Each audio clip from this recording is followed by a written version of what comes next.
우리가 지난주까지 이사야서를 보았습니다.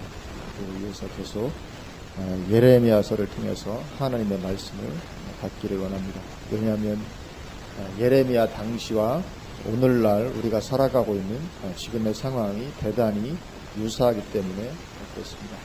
그래서 예레미야서를 통해서 오늘의 시대에 맞는 말씀을 받을 수가 있을 것이라 그렇게 생각이 되기 때문에 이사야서에 이어서 계속해서 예레미야를 살펴보기를 원합니다. 오늘 본문 3절 말씀처럼 예레미야 시대에 이스라엘 남왕국이 망하고 바벨론의 포로로 붙잡혀가게 되죠. 오늘 3절 보면 요시야 아들 유다의 왕 여호야김 시대부터 요시야 아들 유다의 왕 시드기야 11년 말까지 곧 5월에 예루살렘이 사로잡혀 가기까지 임하니라. 그래서 예루살렘이 멸망을 하고 포로로 바벨론에 붙잡혀가는 그런 시대, 예레미야 시대, 그렇게 이스라엘 남왕국 유다가 멸망을 하게 됩니다. 그 시대 말에 하나님의 백성들의 상황과 지금 우리 시대의 교회적인 상황이 대단히 유사한 모습을 가지고 있습니다. 오늘 본문 2절을 보면 요시야 왕 13년에 예레미야가 선지자로 부름을 받습니다. 이때에 예레미야의 나이가 대략 20세 정도가 되었습니다. 그래서 요시야 왕 13년에 부름을 받는데 요시야 왕의 아버지인 아몬 왕은 2년밖에 통치를 못했습니다. 그러니까 예레미야는 아몬 왕의 아버지였던 므낫세 왕의 통치 기간에 태어나서 성장을 하게 되죠. 이 므낫세 왕, 아시겠지만 므낫세 왕은 남왕국 유다의 여러 왕들 중에서 가장 패역한 왕이 므낫세 왕이었습니다. 우상 숭배에도 얼마나 열심히 했는지 이방인들보다도 오히려 더 우상 숭배에 열심히 했다. 성경 그렇게 말합니다.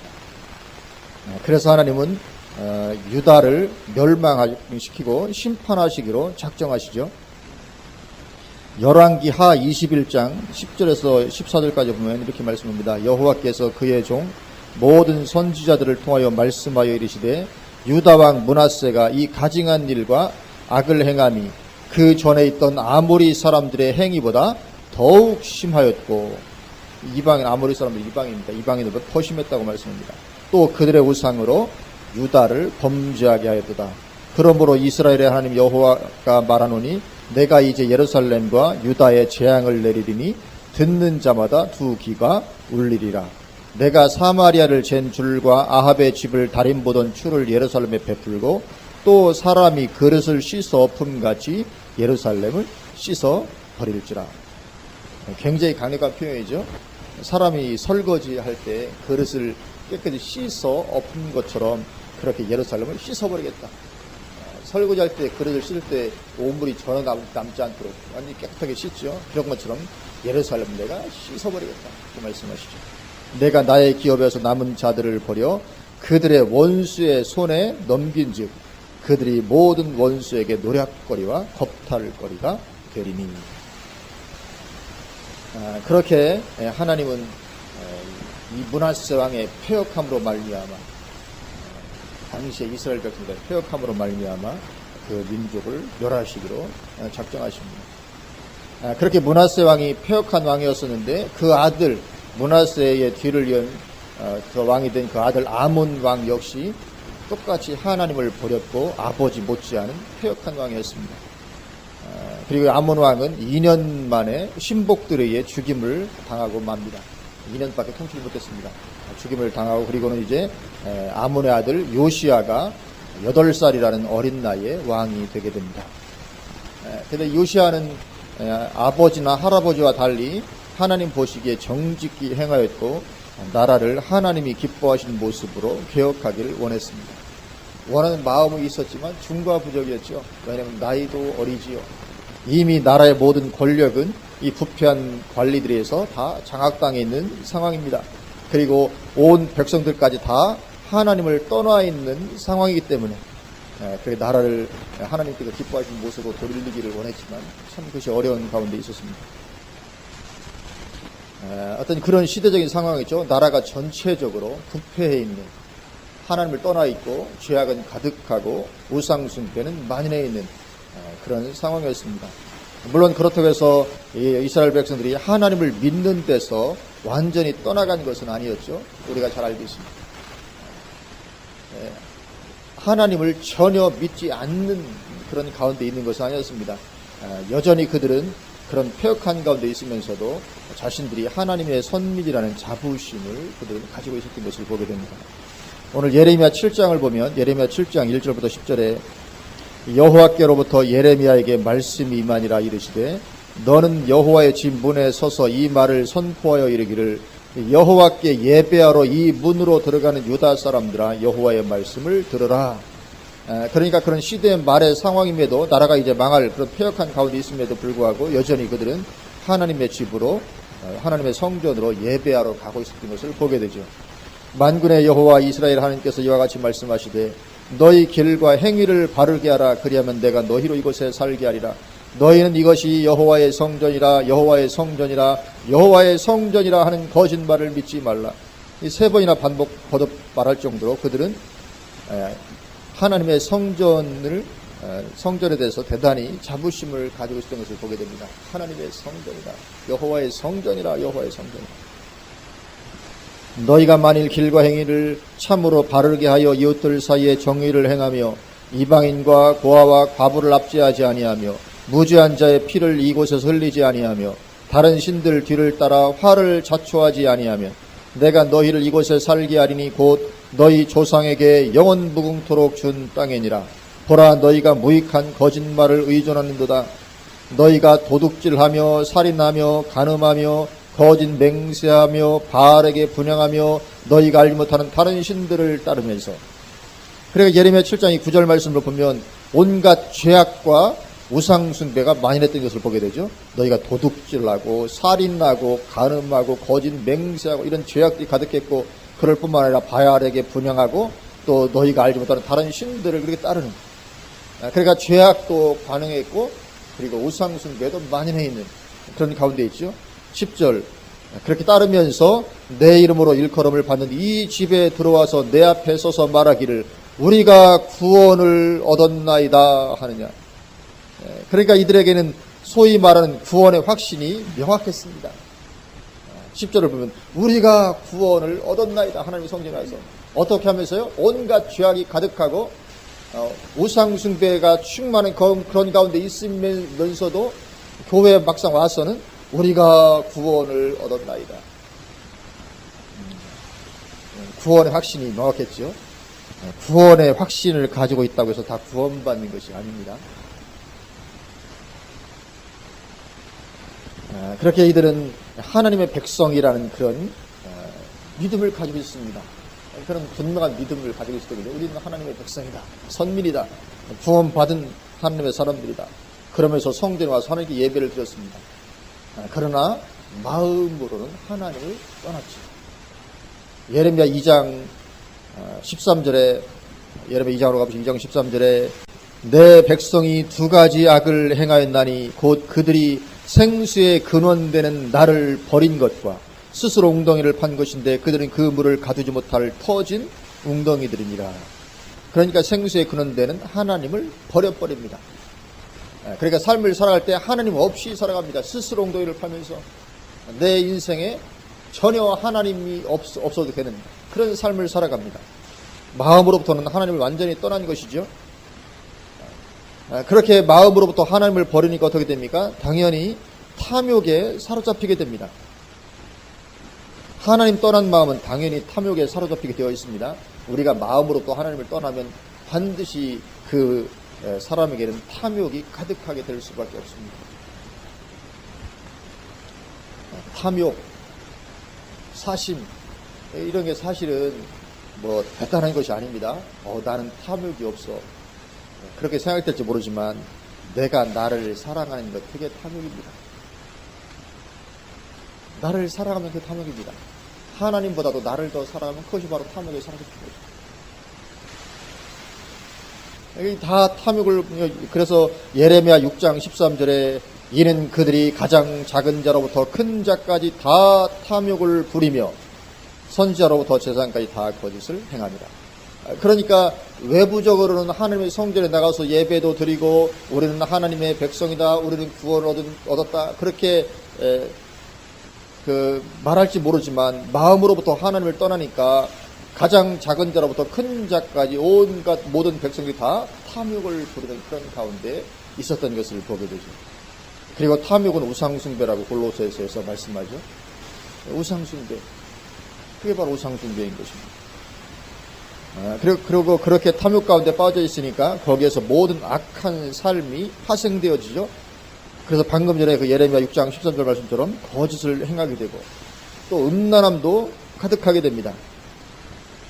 예레미야 5장으로 가보시면 예레미야 5장 7절과 8절, 내가 어찌 너를 용서하겠느냐, 내 자녀가 나를 버리고 신이 아닌 것들로 맹세하였으며 내가 그들을 배불리 먹인즉 그들이 간음하며 창기의 집에 허다히 모이며 그들은 두루 다니는 살찐 수말같이 각 이웃의 아내를 따르며 소리 지르는도다. 이런 어떤 음란함도 가득하게 됩니다. 이런 죄악이 가득한 것이죠. 그리고는 다른 종교들을 받아들여 다른 신도 더불어 섬기는 거죠.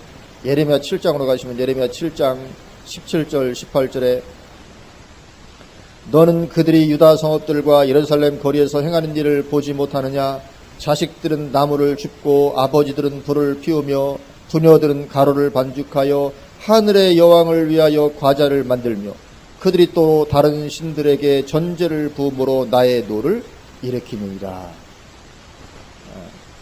그렇게 하늘의 여왕을 섬깁니다. 그리고 또 하늘의 여왕뿐만 아니라 다른 신들도 또 여러 신들을 그렇게 섬깁니다. 어떻게 하면서요?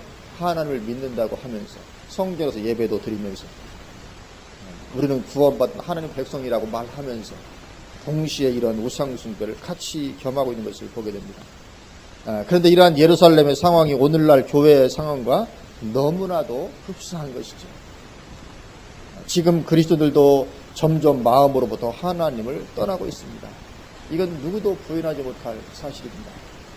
오늘날 그리스도인들은 마음으로부터 하나님을 떠나고 있습니다. 그래서 그리스도인들 안에 죄악도 점점 증가하고 있습니다.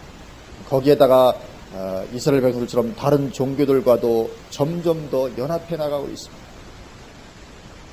마치 예레미야 시대의 어떤 재현과 같은 그런 상황이 이루어져 가고 있는 것이죠. 그래서 이대로 가다간 심판날의 예루살렘과 같아지게 되고 많은 것이죠. 이런 유사성이 있는 것입니다. 그래서 우리는 신앙을 속히 회복해야 될 줄로 믿습니다. 오직 예수 그리스도 외에는 소위 말해서 눈에 뵈는 게 없어야 됩니다. 오직 예수 그리스도 외에는 뵈는 게 없어야 됩니다. 오직 예수 그리스도만을 따르는 참된 신앙으로 세워져야 되죠. 이 세상이나 세상에 있는 것들을 사랑치 말아야 됩니다. 왜냐하면 그게 탐욕이기 때문에. 이 세상이나 세상에 있는 것들을 살아가는 그것이 바로 탐욕입니다. 우리는 오직 사나지구나 하나님의 영광을 위해서 살아야 될 줄로 믿습니다. 이건 어려운 것이 아니고 마땅히 요구하는 것이라고 성경이 말씀합니다. 예수님께서 우리를 위해서 십자가를 지셨기 때문에 그로 말미암아 구원받은 너희들은 당연히 그분을 위해서 사는 것이 당연한 것이다, 마땅한 것이다, 그렇게 말씀하십니다. 그리고는 이 종교다운지를 외치는 세력의 미혹에 넘어가지 말아야 되는 것이죠. 이 거대한 물줄기를 형성하기 때문에 자칫 잘못하면 그 미혹에 넘어가는 것입니다. 우리는 정신 똑바로 차리고 있지 않으면 순간적으로 미혹되고 마는 것입니다. 우리에게는 오직 예수님 뿐인 줄로 믿습니다. 다른 이로서는 구원을 얻을 수 없나니 천하 사람 중에 구원 얻을 다른 이름을 우리에게 주신 일이 없음이니라. 사도행전 4장 12절 말씀처럼 다른 이는 우리에게 있을 수가 없는 것인 줄로 믿습니다. 구원의 길은 오직 예수님만에 사는 것, 그 하나뿐인 것이죠. 그래서 예수님을 뜨겁게 사랑하고 주야로 기도하는 뜨거운 신앙이 되어야 될 줄로 믿습니다.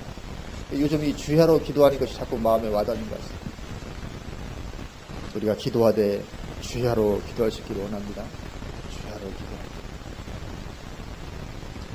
그렇지 않으면 이 거대한 불신앙의 물결에 휩쓸리고 마는 것이지. 이 거대한 불신앙의 물결, 어떤 물결입니까? 신앙의 형식은 있지만 마음으로부터는 하나님을 떠나는 이 거대한 불신앙의 물결입니다. 그래서 탐욕에 장악당하게 되고 말 것입니다. 그래서 주님은 우리에게 깨어서 기도하라고 그렇게 말씀하신 줄로 믿습니다. 우리가 주야로 깨어 기도하는 우리가 될 수 있기를 정말 주님의 이름으로 바랍니다.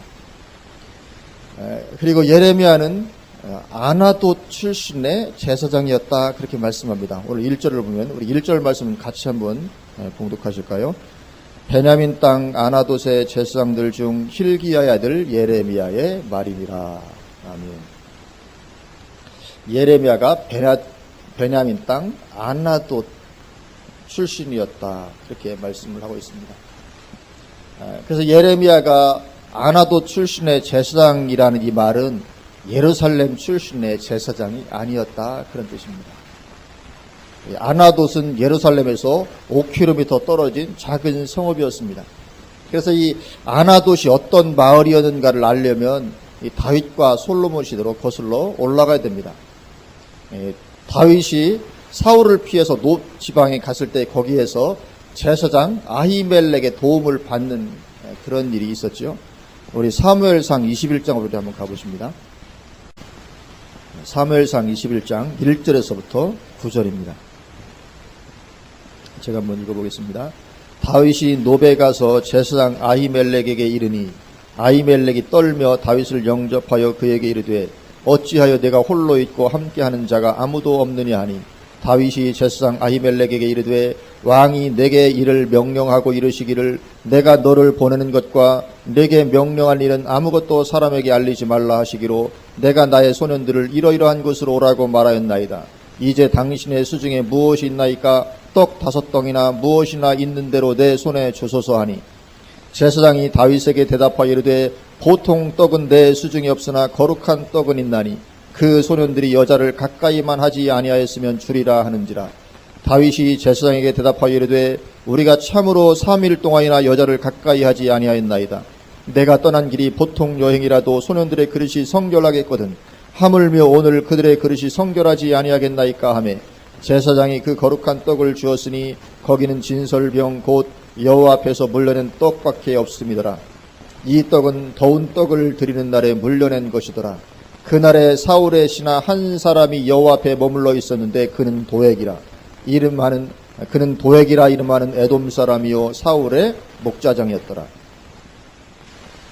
그 사건을 지금 사울의 신하가 지금 보고 있습니다. 목격하고 있는 거죠. 사울의 신하 도액이 다윗이 아히멜렉에게 이르되 여기 당신의 수중에 창이나 칼이 없나이까? 왕의 일이 급함으로 내가 내 칼과 무기를 가지지 못하였나이다 하니 제사장이 이르되 네가 엘라 골짜기에서 죽인 블레셋 사람 골리앗의 칼이 보자기에 쌓여 에봇 뒤에 있으니 내가 그것을 가지려거든 가지라. 여기는 그것밖에 다른 것이 없느니라 하는지라. 다윗이 이르되 그 같은 것이 또 없나니 내게 주소서 하더라. 그래서 이 다윗이 사울을 피해 도망가다 노베에 이르렀을 때 거기에서 제사장 아히멜렉이 다윗을 도와주게 됩니다. 다윗을 도와주고 떡도 주고 칼도 주고 그렇게 도와줍니다. 근데 마침 거기에 왔던 이 사울의 신복 도액이라는 사람이 그것을 보고 아히멜렉이 다윗을 도와준 것을 나중에 사울 왕에게 고해 바치게 되죠. 그래서 사울은 노베에 있는 이 아히멜렉만 죽인 것이 아니라 노베에 있는 제사장들과 그 가족들을 모두 죽이게 됩니다. 모두 죽이게 되는데 아히멜렉의 아들 아비아달 한 명만 살아남게 됩니다. 그것이 사무엘상 22장 17절에서부터 20절에 있습니다. 사무엘상 22장 17절부터 보면 왕이 좌우의 호위병에게 이르되 돌아가서 여호와의 제사장들을 죽이라. 그들도 다윗과 협력하였고 또 그들이 다윗이 도망한 것을 알고도 내게 알리지 아니하였음이라. 이니라 하나 왕의 신하들이 손을 들어 여호와의 제사장들을 죽이기를 싫어한지라. 왕이 도액에게 이르되 너는 돌아가서 제사장들을 죽이라 하매 에돔 사람 도액이 돌아가서 제사장들을 쳐서 그날에 세마포 에봇 입은 자 85명을 죽였고, 대단하죠. 제사장들 85명을 다 죽여버립니다. 제사장들의 성읍 노베 남녀와 아이들과 전 먹는 자들과 소와 나귀와 양을 칼로 쳤더라. 와, 전부 다 죽입니다. 사람뿐만 아니라 짐승까지 다 죽여버리죠. 20절 아히두베의 아들 아히멜렉의 아들 중 하나가 피하였으니 그의 이름은 아비아달이라. 그가 도망하여 다윗에게로 가서. 그래서 아비아달이 혼자 살아남아서 다윗에게로 갑니다. 그리고 이 아비아달은 다윗의 통치 기간 중 사독 계열의 제사장들과 더불어서 중요한 위치를 차지하게 됩니다. 그리고 이 다윗을 도와주게 됩니다. 압살롬부터 피해 도망갈 때 그때도 다윗을 도와주게 되고 여러모로 그렇게 이 다윗 통치 기간에 아주 중요한, 그러니까 다윗의 통치 기간에 중요한 제사장이 이 아비아달 계열하고 사독 계열의 이 중요한 그 위치를 차지하는 그런 제사장들이 있게 됩니다. 그런데 다윗의 통치 말년에 다윗의 아들 중 아도니아가 반란을 일으키죠. 이 다윗의 참 인생이 기구합니다. 압살롬도 반란을 일으켰었는데 마지막에 이제 죽을 날이 얼마 남지 않았을 때 아도니아가 반란을 일으킵니다. 그래서 솔로몬을 제치고 자기가 왕위를 이어받고 싶었던 것이죠. 다윗은 솔로몬을 점찍어 놓았는데 그 아도니아가 나이는 더 많거든요. 그러니까 이 동생 솔로몬에게 왕위를 줄 수 있겠는가. 자기가 왕이 되고 싶어서 반역을 일으킵니다. 그런데 아비아달이 바로 그 반역 사건에 가담을 하게 됩니다. 열왕기상 1장 7절과 8절 보면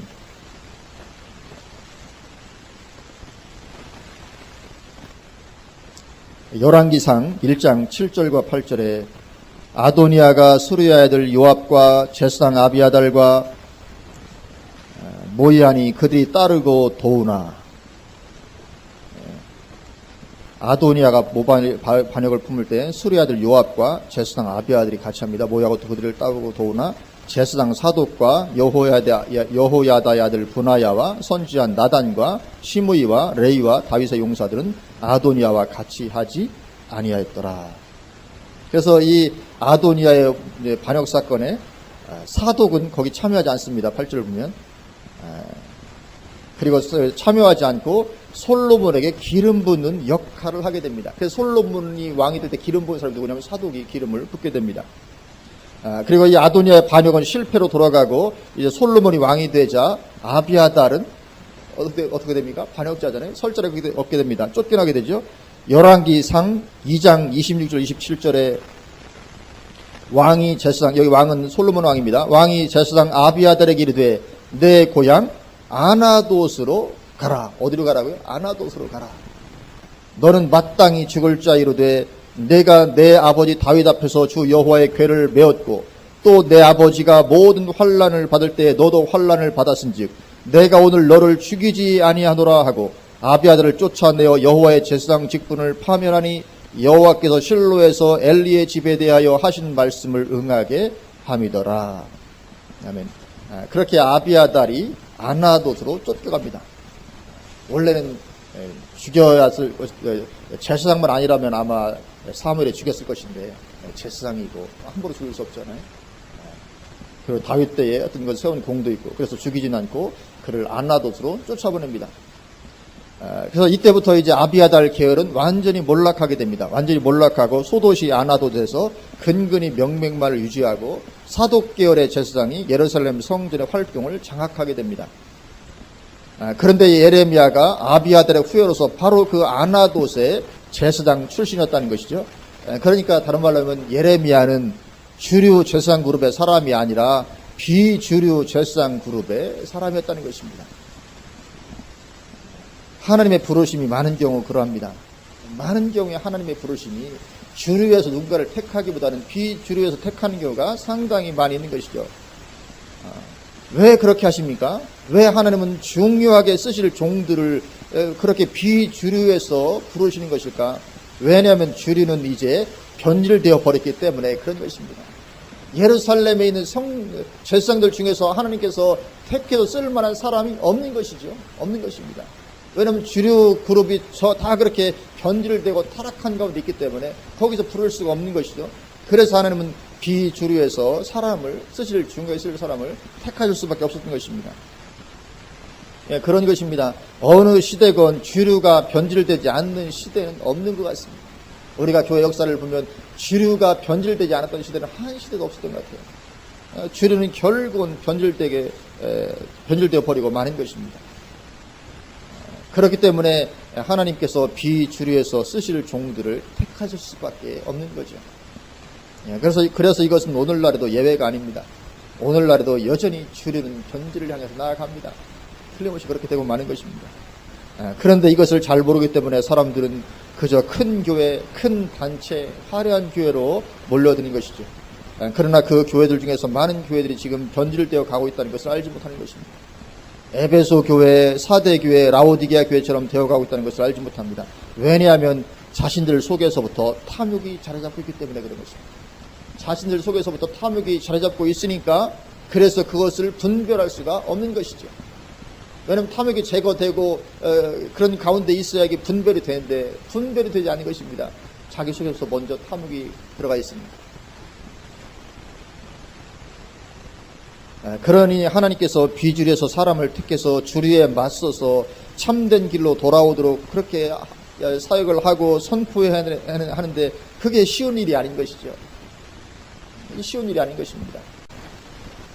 그래서 이 비주류에서 사람을 택해서 주류에 맞서서 이거 굉장한 어떤 주류에 맞설 때는 굉장한 어떤 이 파워 게임이니까요. 엄청난 그런 화요름들이 일어나게 되는 것이죠. 쉬운 일이 아닌 것입니다. 그리고 부름을 받았을 때 예레미야도 그것을 잘 알았습니다. 자기가 지금 어떤 상황 가운데 부름받은지 잘 알고 있었죠. 그래서 하나님의 부르심 앞에 할렐루야 아멘 이게 나오지 않는 것입니다. 하나님이 나를 불렀다 얼마나 감격하고 하면서 아멘 할렐루야 주여 감사합니다 저를 부르시다니요. 그게 되지 않는 것입니다. 그래서 오늘 본문 6절에 보면 6절에 뭐라고 말씀합니까? 부르심 받을 때 예레미야가 슬프도소이다 이렇게 말하죠. 슬프도소이다. 왜냐하면 그 엄청난 벽 앞에서 무력한 자기를 보니 슬프지 않을 수가 없는 거죠. 이 엄청난 이 어마어마한 이 거대한 그 벽 앞에 서서 그 감당하려니 슬픈 거죠. 그리고 또 두려움도 찾아올 수밖에 없습니다. 그래서 8절을 보면 하나님께서 말씀하시기를 너는 그들 때문에 두려워하지 말라. 그들 누구겠습니까? 변질된 주류 세력이죠. 너는 그들 때문에 두려워하지 말아라. 그러니까 두려워하고 있으니까 두려워하지 말라고 격려하신 것이죠.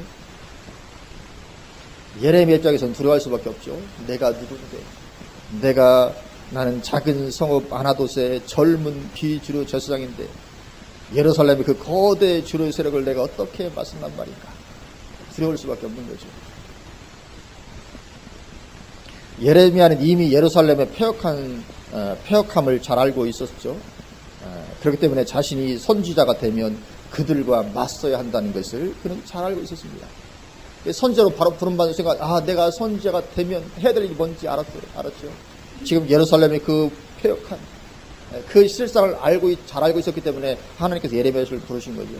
내가 선지자가 되면 그 거대 세력들과 맞닥뜨려서 하나님 일을 해야 될 것인데 그게 쉬운 것이 아니죠. 그것이 가능해 보이지가 않는 것입니다. 그래서 하나님은 예레미야를 부르시면서 격려부터 하셔야 됐지요. 그것이 오늘 본문의 내용입니다.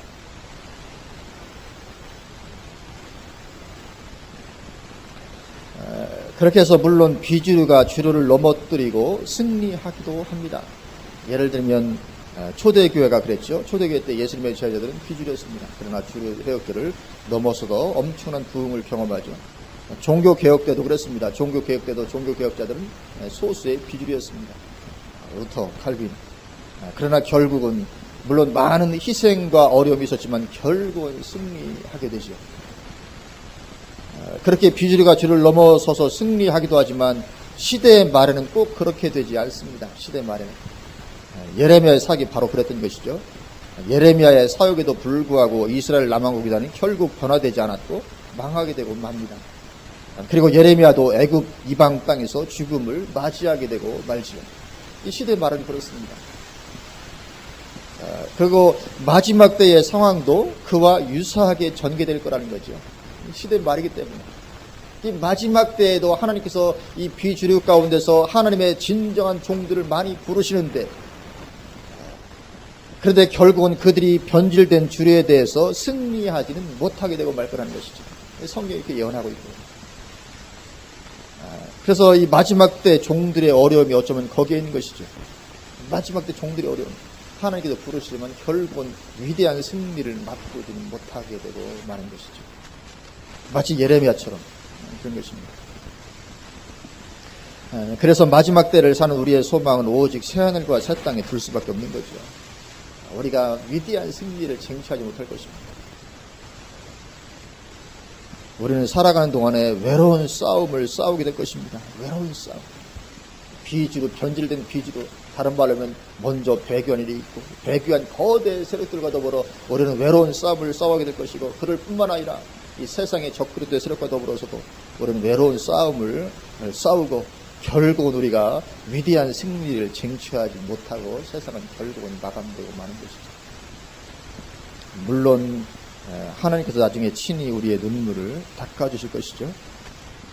그래서 우리는 오직 그 위로, 나중에 새하늘과 새 땅에 들어가서 하나님께서 위로해주실 그 위로 바라보면서 우리가 이 담대히 맞서야 되는 것인 줄로 믿습니다. 이 시대적인 상황과 우리가 담대히 부닥쳐야 되는 것이죠. 그래서 예레미야의 이 상황이 바로 우리들의 상황과 너무나도 유사한 그런 시대적인 상황을 우리가 살아가고 있는 것입니다. 그리고 그렇게 이스라엘에게 참된 신앙으로 돌아오라고 예레미야가 선포하는데, 그 예레미야의 선포는 신적 기원을 가진 것이었습니다. 신탁이 명확했다는 거죠. 오늘 4절도 보면 여호와의 말씀이 내게 임하니라 이르시되, 하나님으로부터 출발한 것이 명확하죠. 신적 기원이 명확합니다. 그래서 교회를 개혁하고 새롭게 하는 데는 이처럼 신적 기원이 분명해야 됩니다. 그래서 예레미야는 내키지 않았음에도 순종합니다. 왜요? 하나님께로 본 것이기 때문에. 나중에 중간에는 하다 너무너무 힘드니까 도저히 안 되겠다, 내가 하지 말아야 되겠다, 그렇게 막 마음을 먹은 적도 있었잖아요. 근데 막 속이 불타는 것 같으니까 다시 또 할 수 없이 또 하기도 하고. 그래서 예레미야는 절대로 이것을 하고 싶지 않았다고, 이 사역을. 이건 내가 감당할 만한 사역도 아니고 너무 힘든 것이 분명하고, 그러나 그럼에도 불구하고 출발이 하나님이었기 때문에 하나님의 사람으로 순종해서 이 사역을 감당했던 거죠. 이처럼 교회를 개혁하고 새롭게 하는 데는 신적 기원이 분명해야 됩니다. 그런데 오늘날 교회를 개혁하고 새롭게 하는 일에 신적 기원이 아니라 자기의 정의감으로 달려드는 단체와 사람들이 많이 있습니다. 예레미야도 지금 당시에 말하자면 교회를 개혁하기 위해서 일어났던 사람인데, 오늘날에도 그런 사람들이 있습니다. 교회를 개혁하겠다고. 그때 기원이 신적 기원이 아니라 자기 정의감에서 출발한, 예를 들면 교회 개혁 실천연대, 기현실 기독교윤리 실천운동, 또 뉴스앤조이, 기타 여러 이런 등등해서 이들이 하는 것을 보면 기원이 신적 기원이 아니라 자기 정의감으로 일어서 달려드는 것을 보게 됩니다. 그래서 이들이 오히려 교회에 얼마나 해가 많이 되고 있는지 모릅니다. 자기 관점으로 교회들을 쓰시고 다닙니다. 그래서 하나님의 편에 서 있는 신실한 종들도 공격을 하고 그렇죠. 오히려 교회에 더 큰 위해를 가져다 줍니다. 이런 일들을 하고 있는 것을 보게 됩니다. 그들은 예레미야처럼 눈물로 하지 않습니다. 예레미야는 눈물로 감당하거든요. 정말 교회를 살아가는 마음으로 이 눈물로 막 감당을 하는데, 그러나 오늘날 자기 정의감에 사로잡혀서 교회를 개혁하겠다고 나서 이 사람들은 자기 정의감에 도취되어 심판자의 자리에 앉아서 그렇게 일을 진행하는 것을 보게 되죠. 두려운 일입니다. 우리는 무엇을 할 때 신적 기원이 분명한가를 우리가 살펴야 될 줄로 믿습니다. 이것이 나에게서 나온 것이냐, 아니면 하나님께로부터 온 것이냐, 이 기원이 분명해야 되는 것이죠. 그 기원이 분명해야 8절처럼 하나님의 뒷받침도 있게 되는 것이죠. 8절, 너는 그들 때문에 두려워하지 말라. 내가 너와 함께하여 너를 구원하리라. 나 여호와의 말이니라 하시고. 예레미야가 볼 때 조그마한 시골 출신의 아주 이름도 없는, 이 당시에 예레미야가 무슨 이름이나 있겠습니까? 20살짜리 시골에 아주 이름 없는 보잘것없는 제사장. 근데 이런 보잘것없는 나를 들어서 예루살렘의 그 거대한 그 그룹과 대항할 때 이 두려움이 가득할 수밖에 없는데, 하나님께서 내가 너와 함께해서 너를 내가 구원하겠다, 그렇게 말씀하고 격려하시는데, 이런 하나님의 뒷받침도 있게 되는 것이죠. 하늘부터 나온 것이 분명할 때. 그러면 우리는 어떠한 역경도 담대하게 헤쳐나갈 수가 있게 되는 것인 줄로 믿습니다. 그래서 우리가 오늘 본문을 보면서 이 굉장히 스케일이 크게 시대를 감당하는 정도의 말씀이 오늘 전해졌지만, 그러나 우리에게 중요한 것은 그렇게 큰 스케일의 일을 추구하는 것이 아니죠. 중요한 것은 그러니까 내가 뭐 정말 이 시대를 내가 감당해버리라. 우리가 추구해야 될 것이 그것이 아닙니다. 그러면 결국은 어떻게 되냐면 결국은 또 이 자기 정감에 도취돼서 하나님으로부터 오는 것이 아니라 이런 가운데 들어가게 되고 마는 것입니다. 그래서 우리가 추구할 것은 그렇게 큰 스케일을 추구하는 것이 아닙니다. 예레미야도 내가 한번 정말 뭐 해보리라 이런 그런 스케일, 큰 어떤 그런 꿈을 품고 그래서 한 것이 아니었죠. 예레미야는 그럴 마음이 전혀 없었던 사람입니다. 그래서 우리에게 정말 중요한 것은 하루하루의 삶에서 하나님을 찾고 구하는 일이죠. 이게 정말 중요한 것입니다. 왜냐하면 거기에서 모든 것이 출발하기 때문에 그렇습니다. 그래서 무슨 큰 내가 정말 이 시대에 내가 감당하리라 그래서 뭐 돌아다니고 하는 것이 아니라 하루하루의 삶에서 하나님을 찾고 구하는 거기에서 모든 것이 출발하는 것입니다. 아마도 예레미야는 틀림없이 그것을 잘했을 것 같아요. 하루하루의 삶에서 하나님 찾고 구하고 나아가고. 그래서 그것이 모든 것의 출발점이기도 하고 그리고 영원히 변질되지도 않을 길이 그것이기 때문에 하루하루 하나님을 찾는 그런 가운데 늘 머문다면 그 사람은 나중에 가도 계속 변질되지 않을 수 있는 것이죠. 그래서 날마다의 삶에서 말씀을 묵상하고 주야로 기도하는 그것이 가장 최고의 것인 것입니다. 다른 것도 없습니다. 날마다 말씀 가운데 있고 날마다 주야로 기도하는 그런 가운데 있는 것이 가장 최고입니다. 하나님 그런 사람을 통해서 일할 것이고 그런 사람은 변질되지도 않을 것입니다. 그래서 항상 기본에 충실한 우리의 삶이 될 수 있기를 주님의 이름으로 축원을 드립니다. 다윗이 바로 그런 삶을 살았던 사람이죠. 시편 131편 1절과 2절을 보면 다윗의 삶이 나옵니다. 다윗이 그렇게 고백하지요. 여호와여 내 마음이 교만하지 아니하고 내 눈이 오만하지 아니하오며 내가 큰 일과 감당하지 못할 놀라운 일을 하려고 힘쓰지 아니하나이다. 어떤 사람은 뭐 큰 일을 하려고 막 스케일 크게 하는데 다윗은 절대로 그렇게 하지 않았다고 말씀하죠. 성경도 우리가 그렇게 큰 일을 하려고 막 시도하라 그렇게 말씀하지 않습니다. 오히려 차라리 저는 아무것도 아닙니다. 내가 아무것도 할 수 있는 게 뭐 자기를 부인하라고 말씀하죠. 내가 뭔가 위대한 일을 해보리라 그렇게 말씀하지 않습니다. 저 같은 자가 뭘 할 수 있겠습니까? 저는 부족하고 연약하고 물론 주님 힘주시면 할 수 있습니다. 그런 거죠. 그래서 내가 큰 일과 감당하지 못할 놀라운 일을 하려고 힘쓰지 아니하나이다. 실로 내가 내 영혼으로 고요하고 평온하게 하기를 젖된 아이가 그의 어머니 품에 있음 같게 하였나니 내 영혼이 젖된 아이와 같도다. 그러니까 다윗도 추구했던 것은 하나님 안에서의 삶입니다. 날마다 하나님을 추구하고 그렇게 하루하루 하나님 안에 거함으로 영혼의 고요와 평온이 깃들도록 하는 것, 이것이 가장 중요한 것입니다. 늘 내 안에 하나님의 고요와 평온이 깃드는 것입니다. 여러분은 어떠십니까? 매일매일 영혼의 고요와 평온이 깃들고 있습니까? 그러면 대단히 성공적인 삶입니다. 저는요 하루 매일매일이 하나님 주시는 그런 고요와 평온을 늘 가득합니다. 얼마나 좋은지 모르겠습니다. 그런 고백이 나올 정도가 되될 줄로 믿습니다. 어떤 사람들은 큰 일을 하겠다고 돌아다니긴 하는데 그 마음이 아주 황폐인 사람들 많습니다.